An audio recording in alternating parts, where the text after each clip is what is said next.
बिस्मिल्लाहिर्रहमानिर्रहीम। अस्सलामुअलैकुम नाज़रीन, तमाम तारीफ़ ज़ात पाक की जिसने ये कायनात तख्लीक की, और दुरूद व सलाम आखिर ज़मान नबी हज़रत मोहम्मद सल्लल्लाहु अलैहि वसल्लम की ज़ात पाक पर जिनकी वजह से ये कायनात तख्लीक की गई।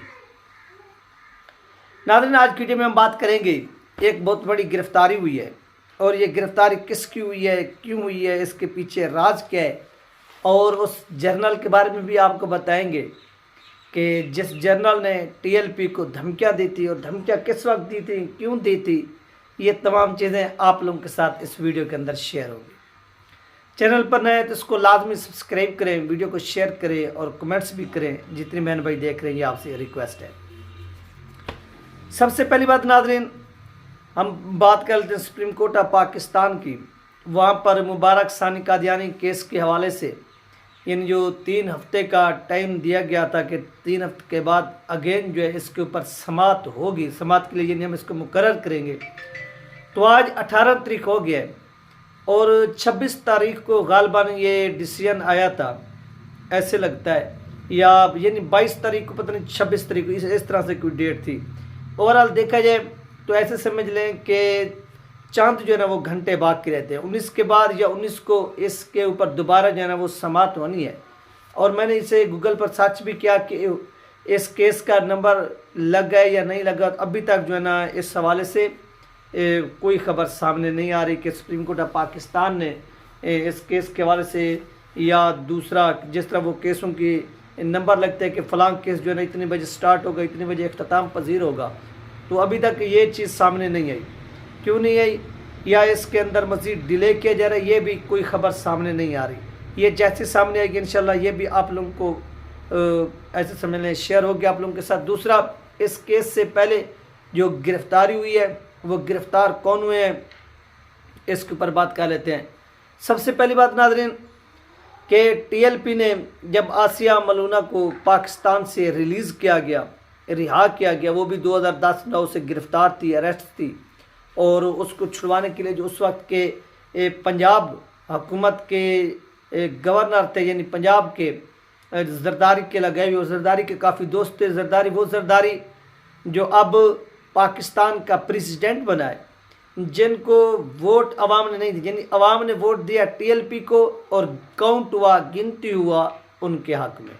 अवाम ने वोट दिया तहरीक इंसाफ को, वोट काउंट हुआ मुस्लिम लीग नून के हक़ में। यानी जो हकदार थे उनको उनका हक़ नहीं दिया गया, बल्कि उनसे उनका हक़ छीन कर जो पाकिस्तान के अंदर गैर मारूफ लोग थे, जिनकी जो पॉपुलैरिटी थी वो पाकिस्तान के अंदर 0% थी, उनको क्या किया गया है, जितवाया गया है।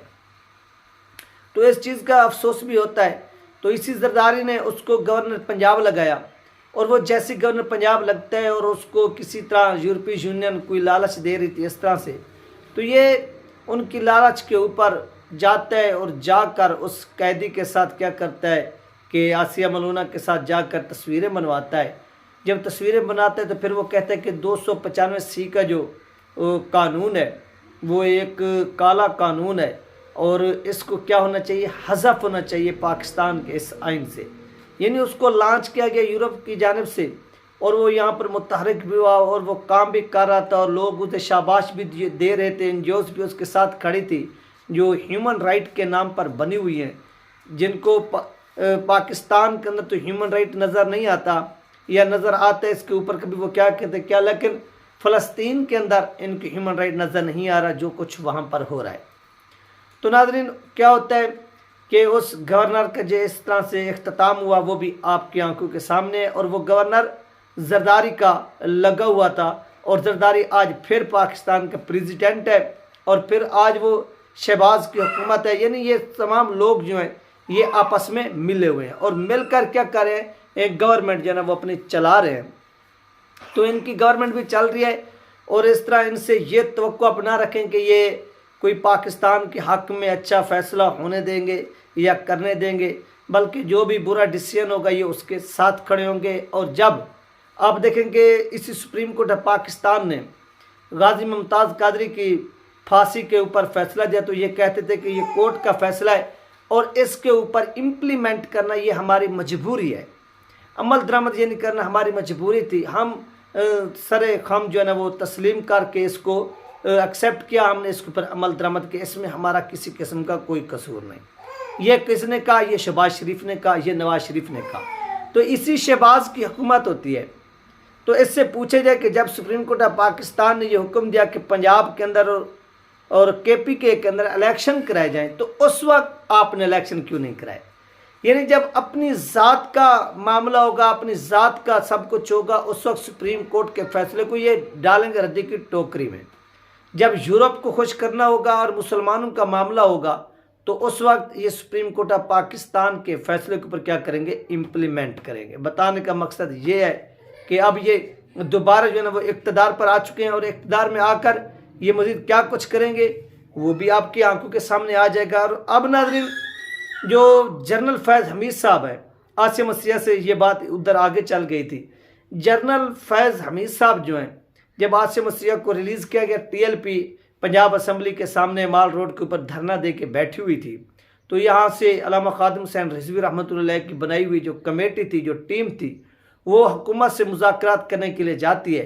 तो हुकूमत की जानिब से जनरल फैज़ हमीद साहब थे और भी दीगर लोग थे।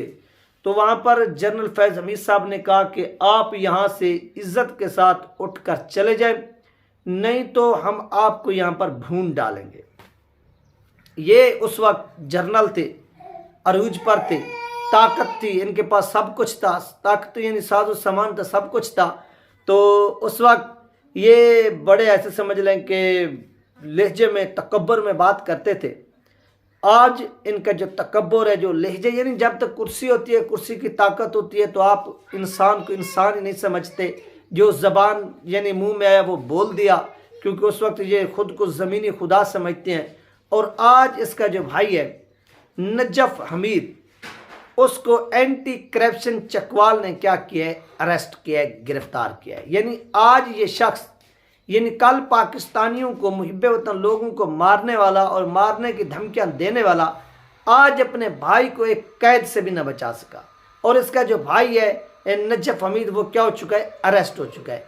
तो यार ये है इक़्तिदार की अहमियत और ये इक़्तिदार की हैसियत कि जब आपका यानी इक़्तिदार हो तो आप किसी को इंसान नहीं समझते, खुद को बहुत बड़ी कोई बलाएं समझते हैं।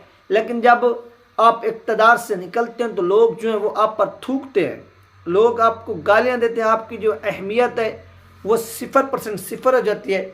और इसी तरह से फैज़ हमीद साहब की जो अहमियत थी वो भी अब आपकी आंखों के सामने है कि वो अपने किसी वक्त में उनके इशारे पर लोग भागते थे, लोग लोगों को अरेस्ट करते थे, धमकियां देते थे, सब कुछ होता था। आज वो बेबस पड़ा हुआ है और उसका भाई जो है ना वो अरेस्ट होकर चला गया है जेल के अंदर, और एंटी करप्शन ने उसको क्या किया है? अरेस्ट किया है। तो ये इंसान की सारी औकात है। तो इसलिए तहरीक लबैक पाकिस्तान को धमकियां जिस मगरूरपन में आपने दी थी फैज़ साहब, अब आप जो है वही धमकियां इनको दें जो गिरफ़्तार करके ले गए। इसलिए अल्लामा खादिम हुसैन रिज़वी रहमतुल्लाह अलैह कहते थे कि सदा बादशाही जो है वो मेरे रब की है। उनकी इस बात को उस वक्त लोगों ने, यानी उनके जो फ़ैन फॉलोइंग थी, उनके जो चाहने वाले थे, वो तो उनकी हर बात के ऊपर लबैक कहते थे और आंखें बंद करके एक्सेप्ट करते थे, मानते थे।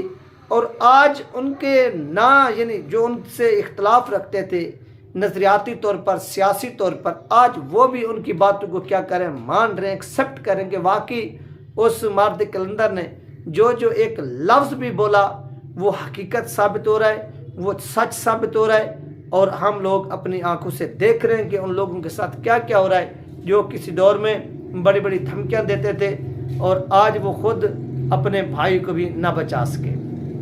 और ये जो गिरफ्तारी हुई थी अल्लामा खादिम हुसैन रिज़वी रहमतुल्लाह अलैह की, इसके पीछे भी ये इन्हीं का हाथ था जो आज यानी अरेस्ट हुए हैं। ये इनकी हैसियत है, ये नाज़रीन इनकी औकात है और आप लोगों की आंखों के सामने आ गई है।